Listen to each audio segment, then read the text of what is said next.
Why did her hands still tremble when they touched the steel? Morgan Reed sat alone in the naval base armory, her fingers working in slow, deliberate circles over the glass of an M2010 enhanced sniper rifle scope. The cleaning cloth whispered as it moved, revealing more of the pristine lens beneath. To anyone else, it was maintenance. Routine.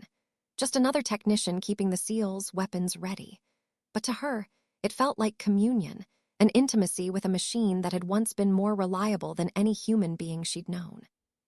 The smell of CLP oil and solvent hung in the air, sharp and chemical, but she breathed it in like oxygen. Rows of rifles gleamed under fluorescent light, bolts and barrels resting in symmetrical precision. To Morgan, they were not just tools. They were companions. And like all true companions, they kept her secrets. But even as she worked, her mind wandered, backward, to another rifle, another scope, another trigger pull she could never erase. The year was 2022, high in the Hindu Kush mountains of Afghanistan. The day she pulled a trigger at 2,940 meters, a shot so far, so impossible that legends had been built on less. A shot that saved lives. A shot that revealed her position. A shot that killed more than the man she aimed at. It killed her name. Because the report that followed declared her dead. Morgan, staff sergeant, Ghost 6 overrun and lost in the chaos. Her body never recovered. Officially, she had been buried in dust and silence. Only the alias Morgan Reed remained, a quiet woman with spotless boots, a job in an armory, and no reason for anyone to look too closely. That was the arrangement. That was the price of surviving. At 500 hours, her card beeped through the checkpoint as it had for 3 years. Routine was survival. Anonymity was safety. But that morning, as her dog tags slipped free of her coveralls, clinking against the steel of the workbench, she caught herself tracing the etched numbers with her thumb. Barely visible, nearly worn down. The memory struck before she could stop it. The weight of the TAC-338 against her shoulder, Afghan dust clinging to her lips, her spotter's whisper cracking as he called wind and distance, the soft click of her breath breaking, the world narrowing into a single moment of stillness. And then, the shot. The impossible arc that bent every law of probability and physics. The commander's head evaporating through her scope. Silence, and then chaos. And then's death, her own on paper. She blinked back to the present, hands tightening on the rifle bolt. Her breathing slowed. She buried it again as she always did. Ghosts survived by burying. But not everyone was content to leave the dead buried. At precisely 8:27 hours, the armory door opened.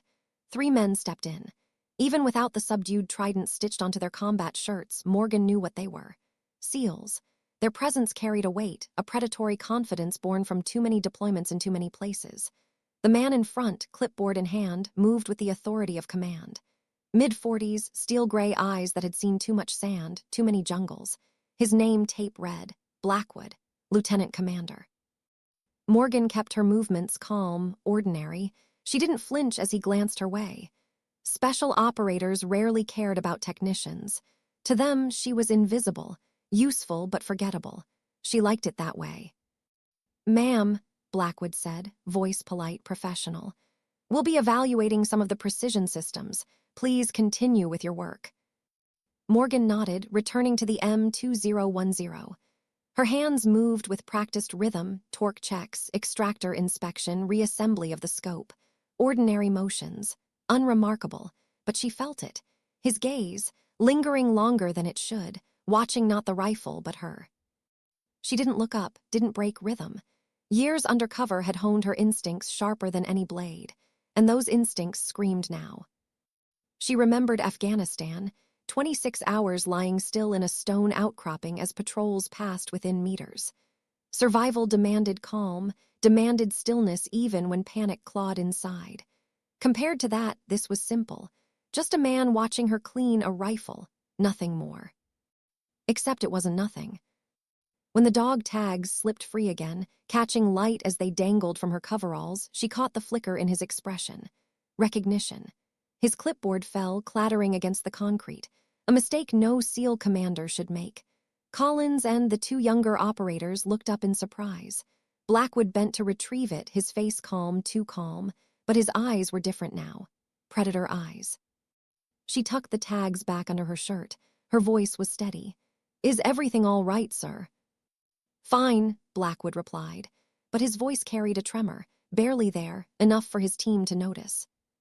The rest of the inspection passed like a dream, or maybe like a trap slowly closing. Blackwood's attention never drifted far from her. His words were polite, but laced with weight. When it was over, when the other two SEALs gathered their notes, he approached her workstation. "That M2010, he said. "It's one of our primary training rifles. How long to have it ready for the range?" Morgan didn't hesitate. "It's ready now, sir. Full protocols complete." He nodded, expression unreadable. And then the words, soft, low for her ears alone. 40 meters is a hell of a job. Her blood froze, but her face stayed steady, because that was survival. Blackwood held her gaze, a long moment. Then he turned, leaving with his men. The armory door shut behind them with a heavy thud. Morgan sat still, hands resting on the rifle. On the outside, calm. Inside, calculations spun like gears. He had seen. He had known. The number on her tag wasn't decoration. It wasn't guesswork. Blackwood had connected it to the legend. To her. 15 minutes. That's all she had before her scheduled break. 15 minutes to decide whether Morgan Reed would walk back from lunch or disappear forever. Her go-bag waited in her apartment, packed years ago for this very possibility. 3 identities, $50,000, an untraceable, routes mapped through maintenance tunnels and loading docks. She could be gone by nightfall. She could bury Morgan Reed as easily as she had buried Morgan. But for the first time in years, she felt the weight of weariness heavier than fear. Starting over again wasn't freedom. It was exhaustion. And maybe, deep down, she wondered, what if she didn't run this time? Blackwood, meanwhile, sat in his office staring at a face that shouldn't exist. The secure terminal glowed with a file that officially didn't exist. Staff Sergeant Morgan, call sign Ghost 6. Auburn hair tucked under a hat, eyes sharp, too sharp, the kind of stare that haunted. Officially listed KIA, Afghanistan 2022, body unrecovered. But he had just seen her, breathing, cleaning rifles in his armory. His hands, steady through firefights and explosions, trembled now as he scrolled the classified report. Her shot had been the stuff of legend. 2,940 meters, beyond the known limits of the possible. A miracle of skill and calculation that saved an entire Marine platoon. But that shot had also revealed her, brought death to her post, her spotter killed, her identity buried. A ghost created. Collins entered quietly, closing the door behind him. "Sir, what the hell happened back there?" Blackwood didn't look up. His voice was low, sharp. "Run a background check on the technician. Everything you can get without raising flags. Any inconsistencies, anything." Collins hesitated. "You think she's—" "Just run it," Blackwood snapped. But his eyes were still on the photograph, Ghost 6. A ghost standing alive in his armory. That night, Morgan sat in her apartment, the go-bag at her feet. She stared at it for a long time. Each passport, each ID card, each stack of bills, all of it meant survival, meant safety. But they also meant erasure. Another life abandoned, another identity to bury. She picked up her dog tags, feeling the etched numbers beneath her thumb. The numbers weren't supposed to matter anymore, but they did, because somewhere inside she wasn't just Reed the Armorer. She was still Ghost 6. And if Blackwood knew, if he had truly seen, then the past wasn't buried after all. It was coming back. The question was, would she run from it again or finally face it? Why did his clipboard hit the floor? Lieutenant Commander James Blackwood wasn't a man known for mistakes. His men had seen him stay steady under fire, issue calm commands in the middle of chaos, even patch his own bleeding wound without flinching. And yet, today, a simple clipboard had slipped from his hand. It wasn't clumsiness, it was recognition. The numbers etched on the dog tag had burned into his mind the moment he saw them. 2940, a number every advanced sniper in the American military had heard whispered at least once during training. The impossible shot, the legend. Ghost 6. He told himself maybe it was coincidence, but the tremor in his voice betrayed him, even to his own team. By the time he returned to his office, his resolve was fraying. The secure terminal glowed with restricted files. Morgan, KIA, Afghanistan, photo attached, eyes hard, rifle at her side, a ghost. And yet he had seen her, alive.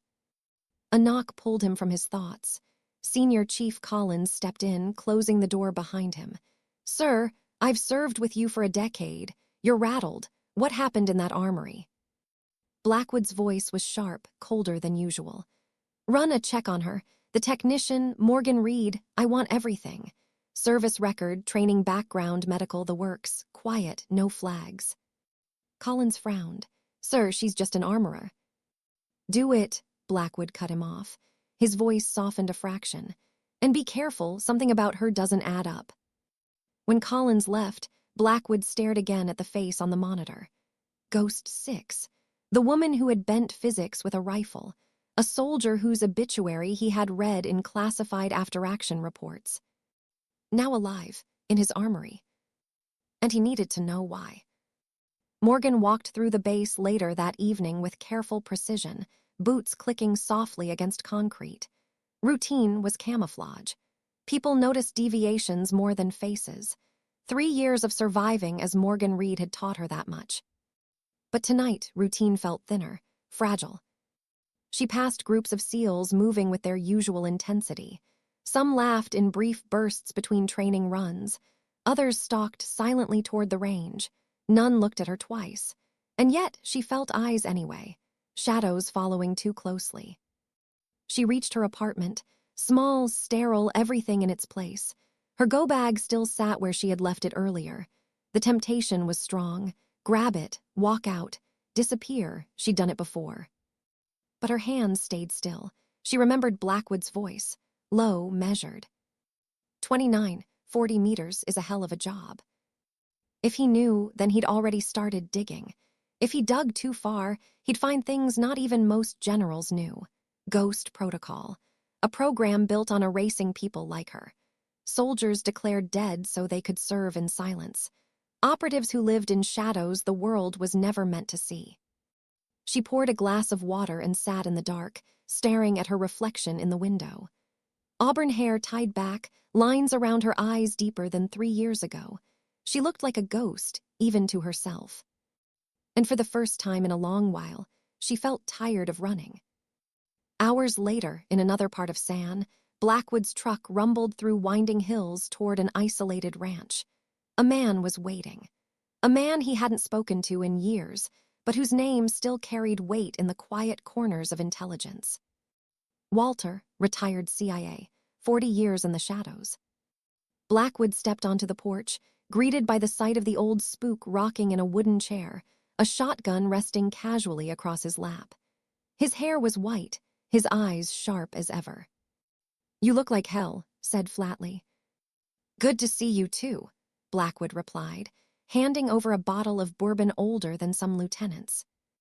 Inside, the house felt more like a museum than a home. Walls lined with photographs of covert wars, Soviet uniforms hung beside framed commendations, even a chipped piece of the Berlin Wall sitting like a trophy. Poured bourbon and sank into a leather chair. "All right, James, what ghost has crawled out of your armory?" Blackwood didn't waste words. "Ghost 6. The name stopped mid-sip. His expression barely shifted, but his eyes narrowed. "Morgan." "You knew her," Blackwood pressed. "I knew of her," corrected. "Hard not to. That 29-40-meter shot, even the Russians respected it. Ghost 6 was a myth in half the intelligence community, a phantom with a rifle." He leaned forward. "You're telling me she's alive?" "I saw her with my own eyes. She works under the name Morgan Reed, an armory tech, but she's not hiding well. I recognize the number on her dog tag." For a moment, silence stretched between them, then stood, walked to a safe hidden behind a bookshelf, and pulled out an aged leather folder. "There's something you need to see, technically classified, officially doesn't exist." Inside were yellowed documents stamped with faded ink. A name stood out, Ghost Protocol. "A program," explained. Initiated in the late 80s, the Cold War was eating us alive with KGB deep cover operatives. So the agency built our own solution. Ghosts. Soldiers who died in combat but continued operations under new identities. No accountability. No trails. The perfect weapon for deniable missions. And perfect candidate, exceptional shooter, psychological resilience, no immediate family ties. She fit the profile. His tone darkened. But here's the thing. If she's in your armory, if she let you see those numbers, then she wanted you to know. Ghosts don't make mistakes like that. Blackwood felt the chills settle. Why me? Maybe she's testing you, said. Or maybe she's warning you. Either way, tread carefully. Ghosts are dangerous even to their own side. Poured another drink. His hand trembled slightly as he set the glass down. And there's more. During the collapse of the Soviet Union, we intercepted chatter about something called the Architect, a strategist who designed sleeper networks, embedded agents so deep they'd never be found. Some of us believed he compromised even our ghost program. If that's true, he shook his head. Then reappearance isn't coincidence. It's a crack in a very old wall, and when walls crack, people get buried. Blackwood left that night with his mind heavier than when he'd arrived. If was right, then Morgan wasn't just a ghost. She was a piece in a much larger game, one still being played in shadows. The next morning, Morgan's instincts screamed before she even reached the armory. Surveillance. Subtle but there. The same faces appearing too often. Cars lingering a beat too long. The SEALs weren't sloppy, but they weren't desperate men hunting her through Afghan mountains either. She ignored it. Routine was cover. 500 hours. Same walk. Same door, same rifles waiting for her hands. But today, Blackwood was waiting too. He stood beside her workstation, the same M2010 laid across the bench. His posture casual, but his eyes sharp. Good morning, Specialist Reed. His tone was polite, too polite. Good morning, sir, she answered, keeping her voice even. He lifted the rifle, running his hand over the barrel. Impressive system, sub-MOA accuracy out to 1,200 meters, but I've heard stories, shots well beyond that, impossible distances. He looked at her directly, like 2940 meters. The words dropped like a hammer between them. Morgan stayed still, though her pulse quickened. That's a very specific number. It is, Blackwood agreed, carved into your dog tag. For the first time in years, she felt her cover cracking. Denial would buy time but not trust. He already knew too much.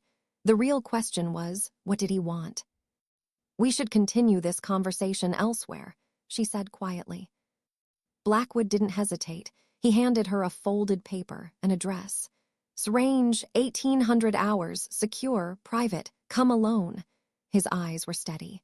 If you don't, inquiries will start through channels that make your situation untenable. This isn't a threat, it's an opportunity. He turned away as others entered the armory, shifting seamlessly back into the role of officer. Thank you for your work, Specialist. Your attention to detail is noted. Morgan stared at the paper in her hand long after he left.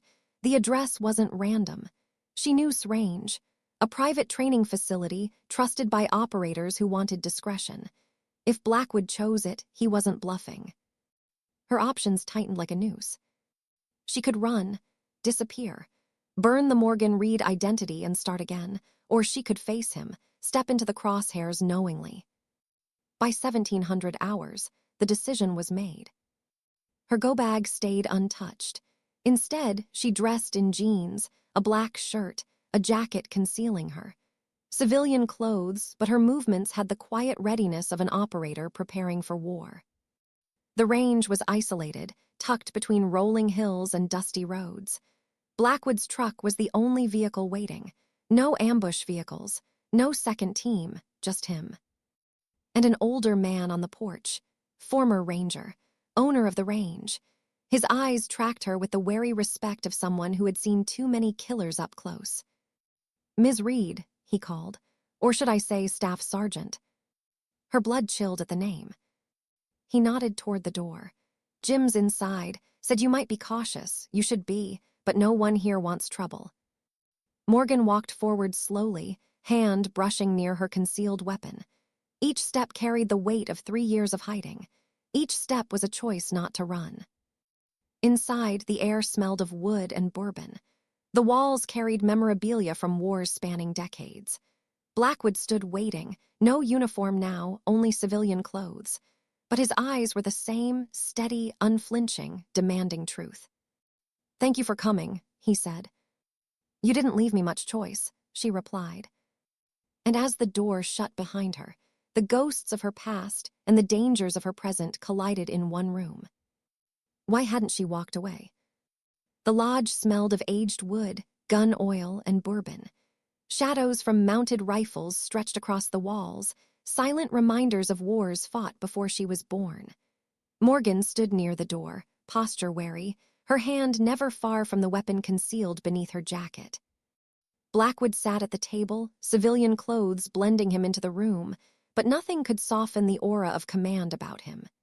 His eyes fixed on her, steady, unblinking, as if every motion, every breath, was part of a calculation he was running in silence.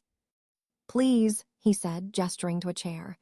"Sit, no tricks, no threats, just conversation." She didn't move. "You know too much already. What exactly do you think you understand, Commander?"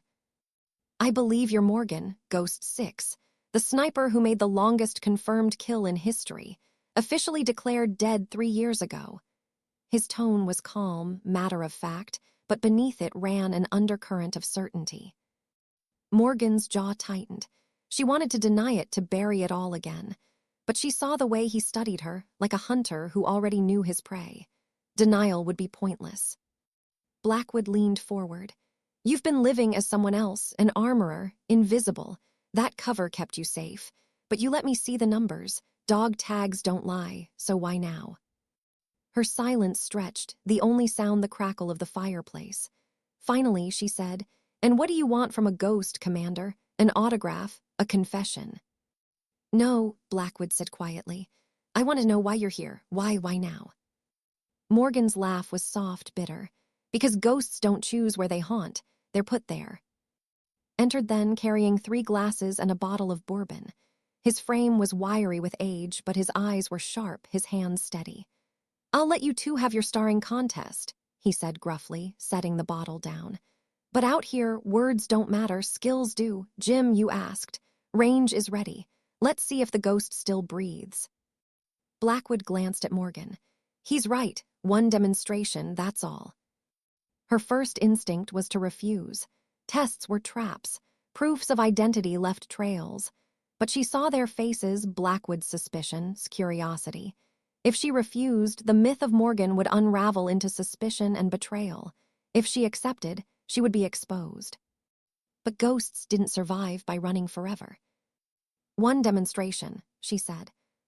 The range stretched into the dusk, 1,000 meters of earth and steel under fatting light. A custom M2010 lay on the bench, immaculate, every component chosen with a craftsman's care. Beside it, a spotting scope, a case of match-grade rounds. Gestured toward it. "Everything you need. Target," out at one click. No wind flags, no favors, just you and the rifle. Morgan approached slowly. Her hand ran along the stock, fingertips brushing carbon fiber, barrel steel, the glass of the scope. The weapon was perfect and unfamiliar. A stranger's instrument. She hated strangers. Blackwood stood behind her, arms folded, saying nothing. Watching, measuring. She settled behind the rifle, cheek pressing against the stock, body aligning instinctively. The scope filled with the distant silhouette of a human target. 1,000 meters. Easy in theory, impossible for most. Her voice was low, automatic. "Range 1,000, wind 5 mils west, temperature dropping, humidity low, adjust 0.6 mil hold." Watched through the spotting scope, lips tightening as he realized how naturally she processed every variable. Morgan's breath slowed. She found the pause between heartbeats, the stillness where nothing moved but the trigger. She squeezed. The rifle cracked, echoing across the hills. A heartbeat later, the target's head snapped back, dead center. Before could comment, she worked the bolt, fired again, and again. 5 shots in quick succession, each striking within a 2-inch circle. The target's head was shredded by precision. Exhaled softly. Jesus, I haven't seen shooting like that since. Morgan pulled back, expression flat. Satisfied. Blackwood's eyes held hers. Impressed, but not surprised. Your reputation wasn't exaggerated. She stood, brushing dust from her jeans. Now it's your turn, Commander. Tell me why you really know about Ghost Protocol. Back inside, the fire cast long shadows as poured drinks he knew she wouldn't touch. Blackwood leaned forward, hands folded, his voice measured. I know because of Walter, former CIA, a man who doesn't scare easily. He told me Ghost Protocol wasn't a rumor. It was real. A program designed to kill its own and keep them working in shadows. He thinks you were one of them. Morgan froze. She hadn't heard the name in years, but it carried weight. The architect, the man who had designed the Ghost program itself. Her pulse quickened. You talked too. Blackwood nodded. Last night, he showed me files, photographs, a portfolio. He said ghosts like you were the answer to the KGB's deep cover agents. He said you were erased because you were too valuable to lose. Morgan's hands clenched against her thighs. If had revealed Ghost Protocol to him, then either trusted him or was manipulating him. And if was manipulating. Blackwood, she said quietly, you don't understand. If showed you anything, it's because he wanted you to see it. He never does anything by accident. If he's talking about ghosts again, it means the program been compromised. Brows furrowed. Compromised how? Morgan's voice grew colder. In the last year, 8 ghosts have died, assassinations, accidents, disappearances. We thought it was a breach, but if was the architect. Stiffened, the architect. Morgan turned toward him sharply. What did you just say? Nickname, said slowly. Some of us called him that, back in the 80s. Said he could design networks like nesting dolls, dolls within dolls. Her face paled. The architect isn't a nickname. It's a KGB designation. The man who designs legends, creates sleeper networks, orchestrates decades-long infiltrations. Blackwood shook his head. Spent his life with the agency. He's one of ours. Morgan's voice hardened. Exactly what a perfect deep-cover agent would look like. The room chilled. Stood abruptly, moving toward a locked cabinet. If you're right, then I've been a fool for 30 years. He pulled out a file thick with photographs and notes. I started keeping records after Berlin, after an operation that went too perfectly wrong. I couldn't prove it then, but I suspected. Every compromised safe house, every leak, it always traced back to him. No one wanted to listen. He spread the photos across the table. Surveillance images, mission reports. A recent picture stopped Morgan cold. In San, meeting with a woman in civilian clothes. Blackwood leaned closer. Recognition hit him too. Ambassador Richardson. She's supposed to be a hostage in Somalia, Morgan whispered. But if met her here. It's bait, said grimly. The hostage crisis is staged. The rescue mission being planned. A trap for SEALs and maybe for you. Morgan stared at the photograph, blood rushing in her ears. It made sense. Too much sense. Hadn't shown Blackwood those files because he trusted him. He'd shown them because he needed him to find her, to bring her into the open. She was the bait. The fire crackled as silence stretched between them. Blackwood's face had hardened, lines cut deeper by what he now understood. They used me, he said softly. I thought I was hunting a ghost. Turns out I was leading one into a trap. Morgan's gaze stayed on the photo of her voice was steel. Then we don't walk into it blind. We turn the trap against them. Slid the file toward her. Everything I've gathered, patterns, connections, it all points to, but proof, that's harder. He's untouchable without it. Morgan picked up the file, flipping through decades of betrayal dressed as strategy. She felt the old part of herself stirring, not Reed the technician, but Ghost 6, the sniper who had lived and killed in shadows. She looked up, her eyes meeting Blackwood's. You want the truth? Then you're in it now. Ghost Protocol isn't a rumor. It's real, and isn't just the architect of the program. He may be the architect. If he is, then everything, every sacrifice, every operation was compromised from the start. Blackwood leaned back, exhaling slowly. So what do we do? Her answer was quiet, but sharp enough to cut steel. We hunt the man who built ghosts, and when we find him, we show him why the dead are to be feared. Why did the word rescue feel like a lie? Morgan sat in the dim light of her apartment, the files spread across her table like scattered bones. Reports, photos, names, all threads weaving into Sweb. The Somalia hostage crisis was plastered across news feeds. Ambassador Richardson, held by insurgents. A SEAL team already preparing for deployment. On paper, it was noble, clear, a mission worth blood. But to her eyes, it was theater. The ambassador wasn't a hostage. She was an asset, an actress in play. And the SEALs weren't rescuers, they were pieces being moved into place. Pieces to be sacrificed. She leaned back, rubbing her temples. The part of her that had died 3 years ago whispered that this wasn't her problem. She had no unit anymore, no call sign. Ghosts didn't save people. Ghosts survived. But the other part, the part she couldn't quite kill, remembered faces. Marines she had covered from rooftops. Fellow operators who trusted the unseen hand behind a rifle's scope. They had lived because she hadn't missed. And if she stayed silent now, men would die. Her phone buzzed. Blackwood's voice came through, calm but urgent. We need to meet. It's 1 hour. The range's lodge felt colder that night, the fire unable to chase the weight from the air. Laid a map of Mogadishu across the table, markers tracing streets, compounds, landing zones. Blackwood pointed to a red circle. This is where they claim she's being held. High walls fortified. SEAL Team 9 is already training for a raid. Fast rope insertion. Extraction within 30 minutes. Morgan studied it, her finger hovering above the target zone. Staged. Too clean. Intel like this doesn't fall into your lap unless someone wants you to find it. Every window, every rooftop, every alley will be waiting for them. Kill zones disguised as rescue. Grunted agreement. Handwriting all over it. Sacrifice a team, create a crisis, then slide his own solution into the power vacuum. Classic architect move. Blackwood's jaw clenched. I can't just walk into command and say the CIA's senior spook is a traitor. I'd be relieved in an hour. Hell, maybe worse. But if I stay silent, I'm sending men into a coffin. Morgan's eyes stayed on the map. Then we don't go through command, we go through truth, proof. Evidence strong enough that no one can bury it. Wants me on the board? Fine, but I don't play by his rules. Blackwood looked at her carefully. That means going in, ahead of the SEALs, shadow work. Poured himself a drink.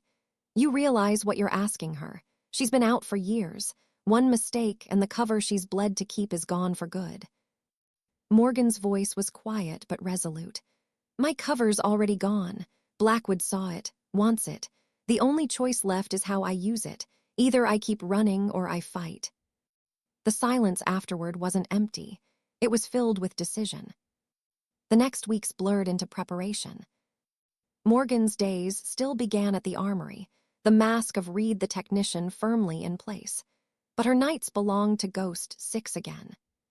She and Blackwood met in forgotten corners of the base, planning in whispers. Provided weapons, intel, the kind of black market gear a Ghost trusted more than official channels.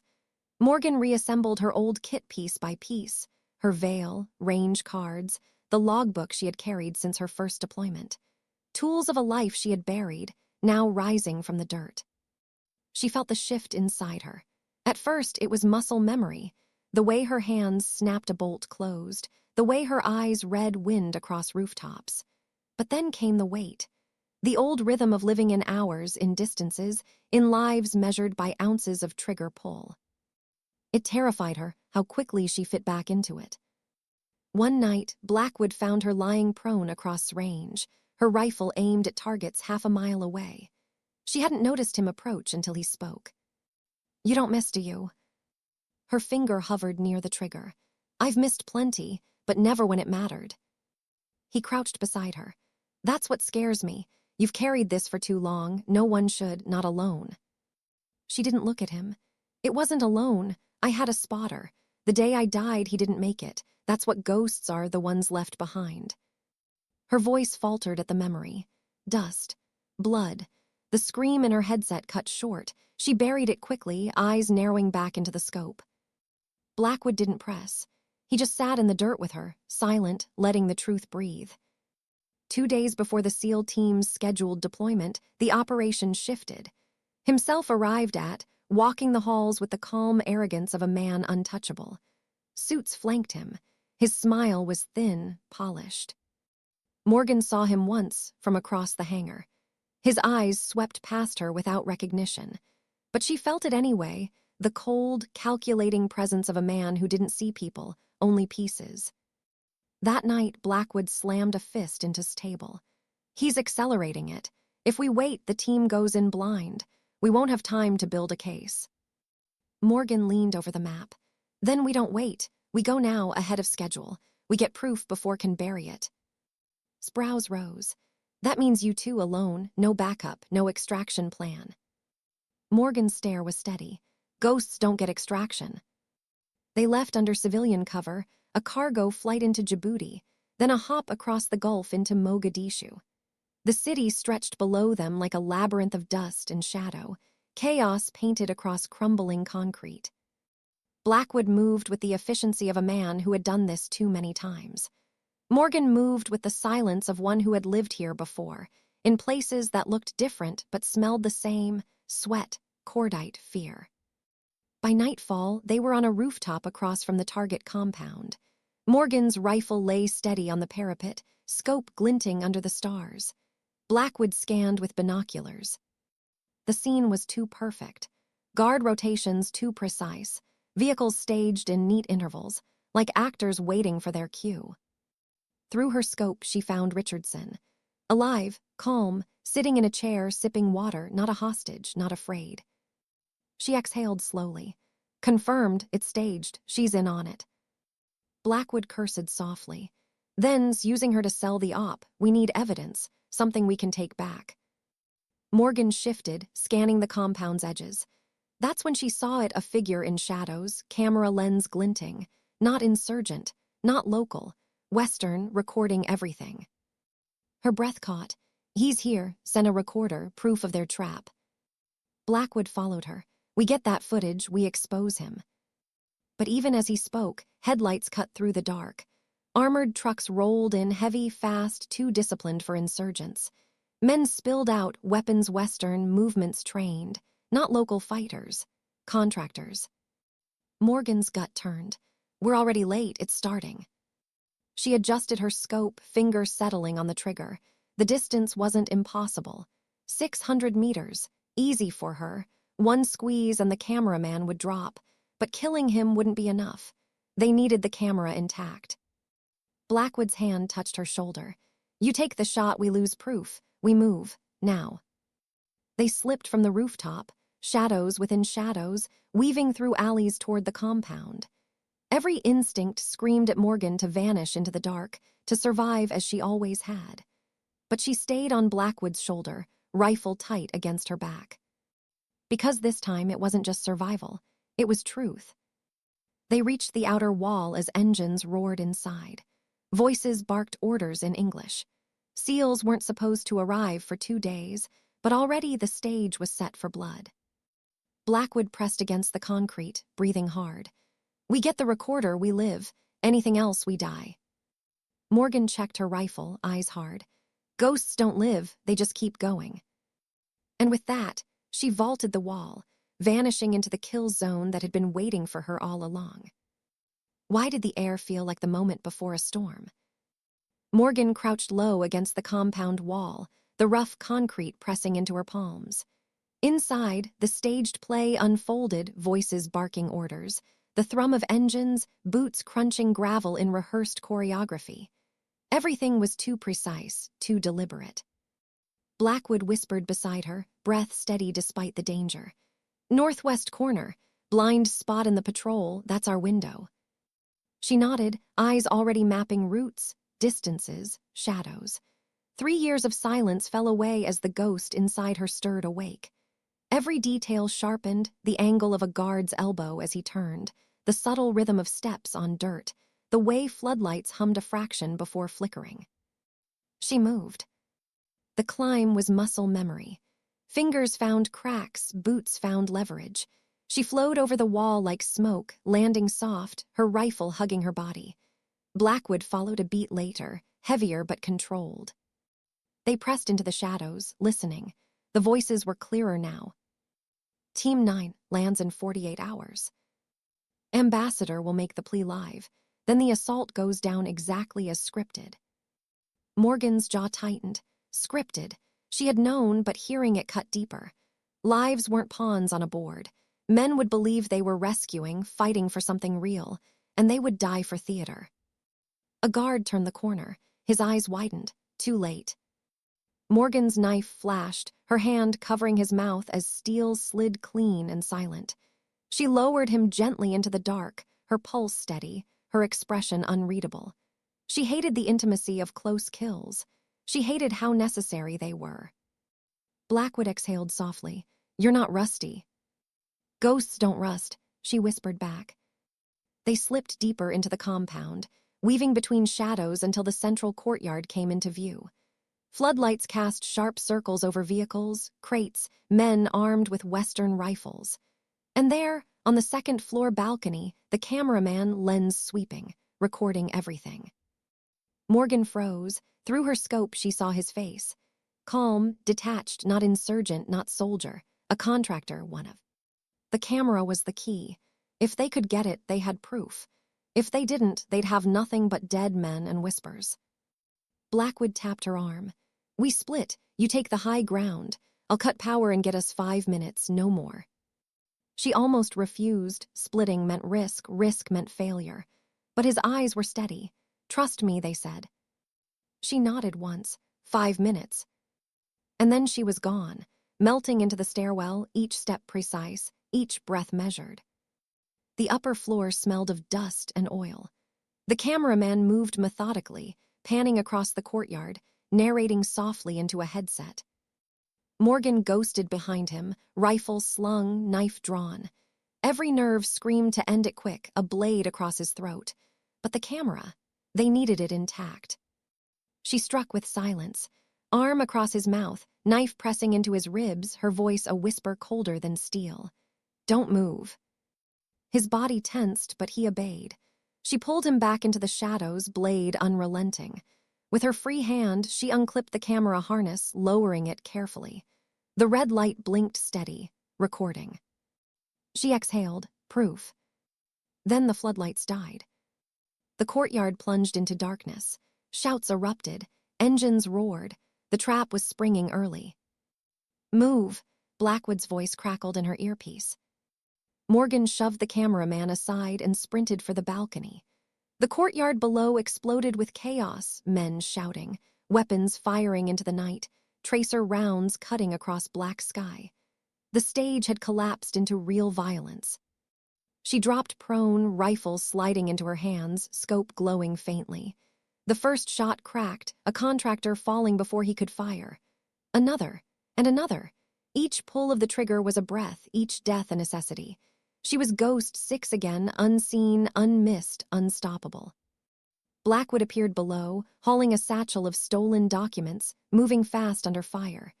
She covered him, each shot carving his path clear. Then a voice cut through the noise, a voice she hadn't heard in years. "Morgan." Her blood froze. She shifted her scope, scanning, and there he was, standing calmly in the chaos, untouched like the storm bent around him. His eyes found hers through the dark, as if he had known exactly where she would be. He smiled. She fired. The shot rang out, perfect, precise, but wasn't there anymore. Only shadows, only bait. Her chest tightened. He had never been in danger. He had wanted her to fire, to prove she was alive. "Move, Ghost!" Blackwood's shout dragged her back.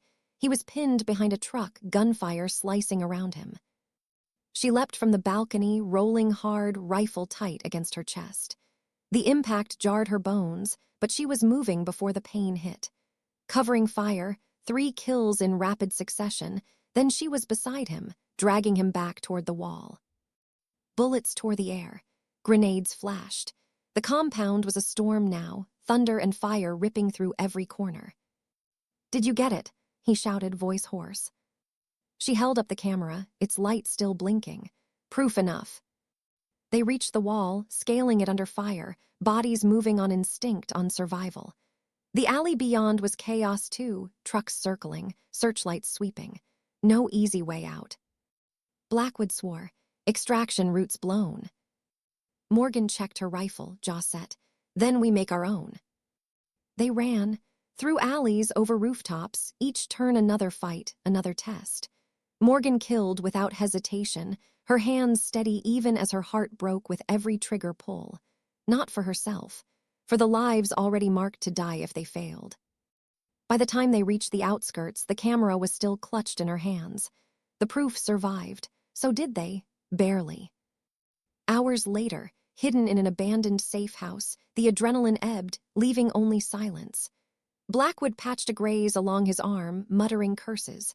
Morgan sat against the wall, the camera in her lap, eyes hollow.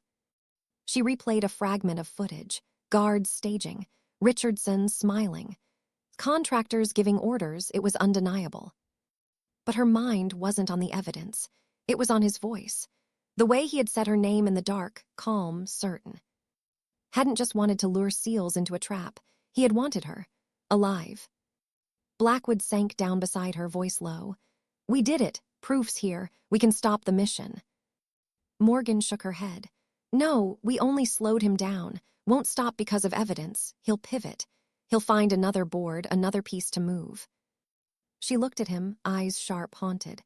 "And now he knows I'm still alive. The game just changed." Blackwood's silence said everything. He knew she was right.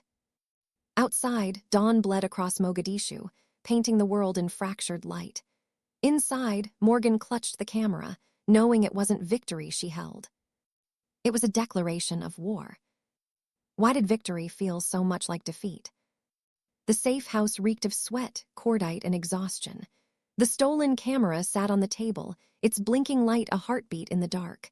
Morgan leaned against the wall, rifle across her lap, eyes hollow. Blackwood crouched over the device, scrubbing through hours of footage. There it was, Ambassador Richardson, calm, smiling, conferring with men in American gear. Not a hostage, a collaborator. There were shots of maps, of rehearsals, of orders being barked in English. And most damning, himself, in frame for less than a minute, shaking hands with Richardson. Proof. Blackwood exhaled. "This is it. This will bury him." Morgan shook her head. Her voice was soft, almost bitter. "Doesn't bury, he buries others. You think evidence will hold him. He designed the walls it's supposed to climb." Blackwood sat back, rubbing his eyes.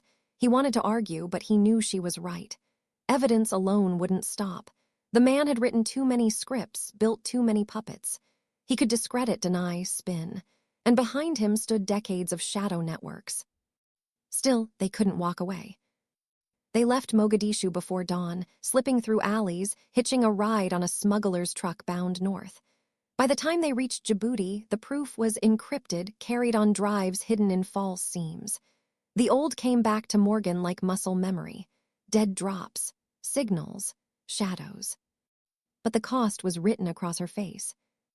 On the plane back to San, Blackwood finally spoke the question that had been gnawing at him.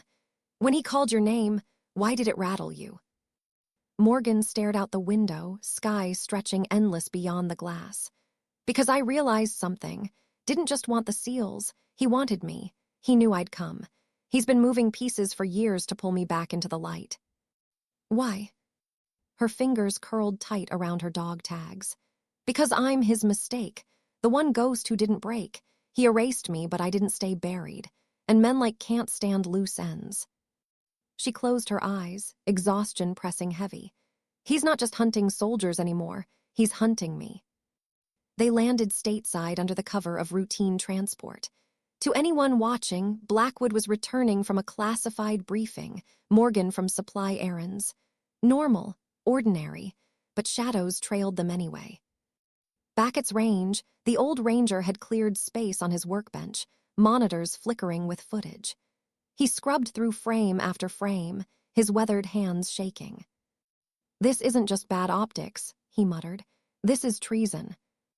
Blackwood leaned against the counter, jaw set. "We take it to command. With this, they'll have no choice." Shot him a look. "You think brass hasn't been touched by's hand. You show this without leverage, it disappears into a vault. Or worse, you do." Morgan stayed silent, staring at the frozen image of shaking hands with Richardson. His smile was faint, precise, deliberate. A man who knew he was being recorded. Her stomach turned. He wanted this on tape. Both men turned toward her. She stepped closer to the monitor. "Think about it. A spy master that careful doesn't let himself be filmed by accident. He planted it, not for us, for himself, proof of control. He wanted someone to find it." Blackwood frowned. "So what are we holding?" "A lure," Morgan said. Her voice was low, steady. "The second we move this, the second we try to expose him, he'll use it, twist it, make us the traitors, make me the enemy." Silence fell heavy, poured bourbon he didn't drink. Finally, Blackwood asked, "Then why fight at all?" Morgan's answer was soft but carried iron. "Because truth still matters, even if it kills us. Thinks ghosts are his to control. He's wrong. Some of us choose where we haunt." That night, Morgan lay awake on the range's cot, listening to the creaks of the old lodge. She should have been numb. Years of running had trained her to feel nothing. But the floodgates were cracking. She thought of the men who would have died in Mogadishu. Faces she didn't know, lives she had almost watched vanish for a lie. She thought of her spotter the day her death was staged. His scream in her headset, cut short. She had carried his silence every day since. And she thought of the man who had erased her name, turned her into a myth, and now reached from the dark to reclaim her. Her chest ached with something she hadn't let herself feel in years.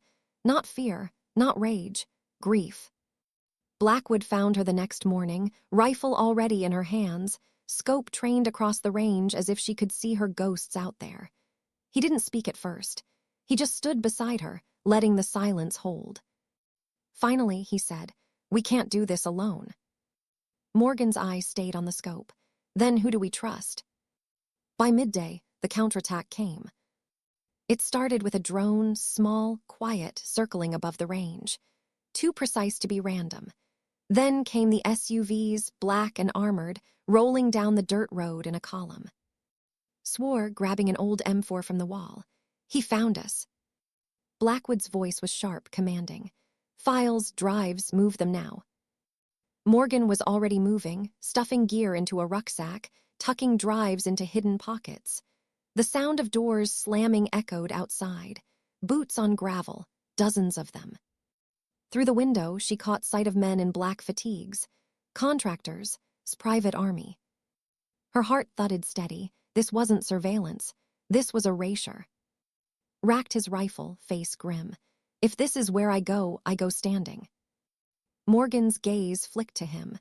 The old ranger who had given her shelter, given her back pieces of herself. She wanted to tell him to run, but his eyes were already decided. Blackwood grabbed her arm, urgent. "We can't hold this. We need to vanish. Now." She shook him off, voice cutting through the rising noise. "No, we can't keep running. If once a ghost, he'll have to bleed for it." Bullets shattered glass. The first wave came fast, breaching doors, shouting commands. The lodge erupted in gunfire, wood splintering, air thick with smoke.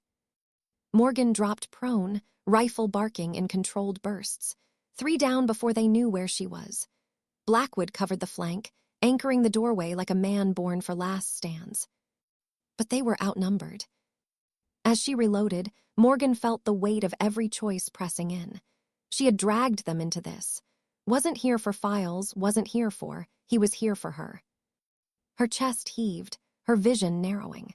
For the first time since she'd risen from the grave, Morgan whispered the truth to herself. "I am the target." The gunfight tore through the range like a storm. But beneath the roar of bullets, beneath the cracking wood and screaming men, another truth echoed inside her. Ghosts weren't meant to live. But maybe, just maybe, they were meant to remind the living what it cost to forget. And Morgan wasn't done reminding. Why did the night always feel colder when men came to erase the past? Gunfire rattled through the old wooden beams, each impact sending dust raining from the ceiling. The lodge was no longer a refuge. It was a coffin filling with smoke. Morgan reloaded fast, brass shells piling at her knees, every movement automatic. Outside, floodlights burned through the darkness. Men moved like professionals, coordinated, relentless. They weren't here to arrest. They were here to cleanse. Anchored the front door, his wiry frame steady behind an M4. Every burst was measured, each shot cutting through the breach attempts. His face was calm, almost eerily so, like a man who had lived long enough to know when the ledger was due.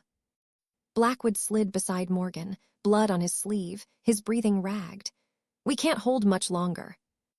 Morgan's voice was flat, controlled. "We don't have to hold, we just have to cost him." A grenade clattered through a broken window. Morgan's body moved before her mind caught up, scooping it, hurling it back. The explosion shook the ground outside, screams following. But another wave pressed in. Barked over the noise. "Go, both of you, you're the fight he wants, I'm just the distraction." Morgan turned, fury in her eyes. "I'm not leaving you to die." The old ranger's gaze softened for just a moment. "Kid, I've been dying since 03. This is just the last page, but you're still the story." Another wave hit the door, braced his rifle, teeth gritted. "Now move." Blackwood grabbed her arm, dragging her toward the back. "He's right. We stay, we lose everything." Morgan's chest tightened. Leaving him felt like betrayal, but staying meant all three of them gone, and had chosen his ending long before this night. She nodded once, her throat thick. "Make it cost him," she said. His grin was sharp, almost proud. "That's the plan." They slipped through the back as unleashed hell at the front. His rifle roared steady, a drumbeat of defiance. Men shouted, scrambled, bodies falling into the doorway. He refused to yield. Morgan and Blackwood sprinted through the tree line, the night swallowing them. Behind them, the range lit with fire, grenades, muzzle flashes, last stand. And then came the silence. A silence heavier than gunfire. Morgan stumbled, her knees buckling. She braced against a tree, chest heaving, the weight in her lungs unbearable, had been more than shelter. He had been the reminder that she wasn't just a ghost, that she was still human. Now he was gone. Blackwood's hand touched her shoulder, steady but firm. "He chose it, don't waste it." She wanted to scream, to break, to collapse into grief, but ghosts didn't get to grieve. They only carried the weight. She swallowed hard, her voice rough. "Ledger grows. One day I'll balance it." By dawn, they were miles from the range, hiding in an abandoned warehouse near the coast. Morgan's hands shook as she checked her rifle, her kit, anything to avoid looking at the blood still staining her palms. Blackwood paced, every step tight with frustration. "He knew exactly where to find us. He's got reach deeper than I thought." Morgan's eyes narrowed. "Not just reach, insight. He's been moving us like chess pieces. We've been reacting, never leading, and paid for it." She set her rifle down, her hands gripping her dog tags until her knuckles whitened. "I let him in. I let pull me back into this, and now men are dying because of it." Blackwood stopped, his voice sharp. "No, men are dying because exists. You didn't create this. You're the only one fighting it." Her head bowed. "Then what am I fighting for, Jim? Justice? Revenge? Or just to prove I wasn't a mistake?" The question hung in the silence. For the first time since he'd met her, Blackwood had no answer. 2 days passed in hiding. The footage was again and again hidden in caches across the city, but each attempt to move it through official channels collapsed. Dead drops intercepted. Secure couriers vanished. Every path was cut before it began. Wasn't just chasing them, he was caging them. On the third night, Morgan finally said it aloud. "He's not after the footage, he's after me. The rest is smoke." Blackwood studied her, his face tired. "Then why not just kill you?" "Because he doesn't just erase, he repurposes. He turns ghosts into tools, and the one he lost, the one that slipped the leash, that's the one he wants most." Her eyes met his, steel under the exhaustion. "He won't stop until I'm back under his thumb, or dead." The next morning, the trap closed. They woke to the sound of helicopters overhead, the chop heavy, circling. Trucks rolled down the streets outside the warehouse. Morgan peered through a crack, spotting armored contractors dismounting, spreading out with precision. Blackwood cursed, "We're boxed." Morgan slung her rifle, checking her mags. Her hands were steady now, the grief channeled into something colder. "Then we make the box bleed." The first breach came fast, shattering windows, boots flooding the lower floor. Morgan dropped 2 men clean through the stairwell, her shots snapping with surgical calm. Blackwood laid suppressing fire, but they were drowning in numbers. "Roof," he shouted. They climbed fast, bullets shredding walls behind them. The rooftop was open, wind whipping hard. Helicopters circled, spotlights cutting the dawn. Morgan knelt, rifle steady, sighting the pilot of the nearest bird. One shot. The helicopter veered, smoking, crashing into the sea beyond. The others pulled back, cautious now. She rose, scanning, every sense alive. They weren't surviving. They were enduring. And endurance was all ghosts had left. But then she heard it again. Her name. Morgan. She spun, rifle sweeping. Across the rooftop of the building opposite, a figure stood. Calm, composed. He wasn't shouting. He wasn't aiming a weapon. He was simply there, watching. Blackwood hissed, "It's him, we take the shot." "No," Morgan's voice was sharp. Her scope was already on him, finger tight on the trigger, but her instincts screamed. This was too easy. Raised a hand, as if in greeting. Then he turned, stepping back into the shadows, vanishing into the chaos he had built. Morgan lowered her rifle, her pulse hammering. Blackwood grabbed her shoulder. "Why didn't you take it?" Her answer was bitter. "Because that was just another mask. He wanted me to fire, to prove myself to him again." She looked out over the burning city, smoke rising like signals.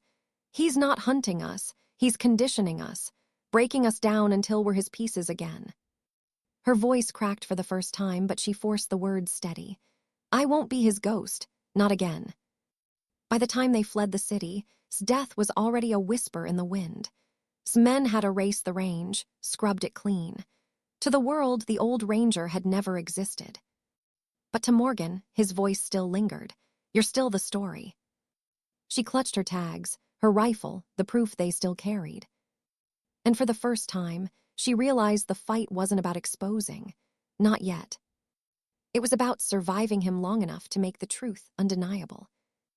Why do some wars end only when one voice chooses silence? Morgan stood in the hollow of an abandoned hangar, the Pacific wind cutting through broken glass. The stolen camera sat in her hands, its recordings now scattered across encrypted drives hidden around the world. Proof enough to light a fire if the right hands ever touched it. But proof wasn't enough, not against. Blackwood paced like a caged wolf, his frustration boiling over. "We can't keep running. He's too far ahead. Every time we move, he's already there." Morgan's eyes stayed on the horizon, steel-gray water meeting steel-gray sky. "Then we stop playing his board." He turned on her, voice sharp. "And do what? Walk into his den?" Her silence was the answer. Blackwood froze. "You're serious?" Morgan finally looked at him. "He won't stop. Not with Gone, not with the seals still in his pocket, not until he erases me. So I go to him, not as prey, as proof." Blackwood's jaw tightened. He wanted to argue, to forbid it. But deep down, he knew this was the only way. The meeting came faster than either expected. A coded signal, sent through channels Morgan hadn't touched in years, answered almost instantly. A location. A time. It wasn't hidden. It wasn't cloaked. Wanted her to come. The rendezvous. A decommissioned naval observatory on the cliffs north of San. A place where the sea chewed its stone, where light once searched the night, but now only darkness remained. Blackwood drove her as far as the coastal road, his knuckles white on the wheel. He killed the engine, staring ahead. "You walk in there, you may not walk out." Morgan checked her rifle, her sidearm, her knife. Then she set them all aside. "This isn't a fight I win with bullets." Blackwood grabbed her wrist, desperate. "Then how?" Her voice was quiet but steady, by refusing to be his peace. She stepped out, the wind snapping at her hair, the ocean roaring below. Each step toward the observatory felt like walking back into her own grave. Inside, the air was still. Dust hung in shafts of moonlight cutting through cracked windows. And there he was. Not in a suit, not flanked by contractors, alone, standing as if he owned the silence itself. He smiled when he saw her. "Ghost 6, or should I call you Morgan now? You've worn both masks long enough." She didn't answer. He circled her slowly, like a man admiring a painting. "I knew you couldn't stay buried. The world needs soldiers like you, sharp, silent, surgical. You've always been my finest piece." Her voice cut through the air, flat and cold. "I wasn't your piece, I was your mistake." His smile didn't falter. "And yet here you are, back where you belong, don't you see? You've proven yourself all over again. Mogadishu, the range, even your grief, it sharpens you. You're exactly what I need." Morgan's chest tightened, but her eyes never left his. "You need ghosts because you don't believe in the living. You erase, you manipulate, you sacrifice. And for what? Control? History won't remember you, only the graves you filled." For the first time, his smile thinned. "History doesn't need to remember me, only the results." He stepped closer, his voice dropping low. "But you could be remembered. You could be the shadow that saves empires. All I ask is your silence, your obedience. Ghosts don't question, they act." Her hand brushed her dog tags, the metal warm from her skin. She thought of last stand, of Blackwood's loyalty, of the faces of men who had lived because her rifle had spoken when nothing else could. And then she thought of the silence that had defined her. She unclasped the tags, letting them fall to the floor. The metallic clang echoed through the vast hall. Her voice was steady, final. "Ghosts don't obey. They remind the living what it costs when obedience replaces conscience." His eyes narrowed. "Then you've chosen death." Morgan shook her head. "No, I've chosen dignity." She turned, walking away, each step heavy, deliberate. Behind her's voice rang out, sharp with anger for the first time. "You can't walk from me. You are nothing without the shadow I gave you." Morgan paused at the doorway, her silhouette framed in fractured moonlight. Without looking back, she spoke, "Then watch what nothing can do." And she left. The aftermath came in ripples. Within weeks, fragments of operations began leaking, not through official channels, but through whispers, through soldiers, through survivors who found pieces of the truth Morgan had scattered. The footage surfaced in shards, undeniable yet untraceable. Command couldn't bury it, couldn't contain it. His name was never spoken in hearings, never written in papers, but his absence grew, meetings postponed, programs dismantled, a ghost in the system devouring itself. Morgan never saw him again. One evening, months later, she stood at Old Range. The ruins still blackened from fire, but wildflowers had begun to push through the ash. She set her rifle down in the dirt, watching the horizon where the sun bled into the ocean. Blackwood approached, quiet, carrying a folded flag. He laid it gently on the remains of the bench. They stood together in silence. No speeches, no salutes, just two survivors honoring a man who had refused to be erased. Finally, Blackwood asked, "What now?" Morgan's gaze stayed on the horizon. "Now I live, not as a ghost, not as mistake, just as me." Her voice softened, almost like a prayer. Because sometimes dignity doesn't speak, it simply acts. The wind carried the words across the range, fatting into the sea. And the ghost walked on, leaving only the echo of her truth behind.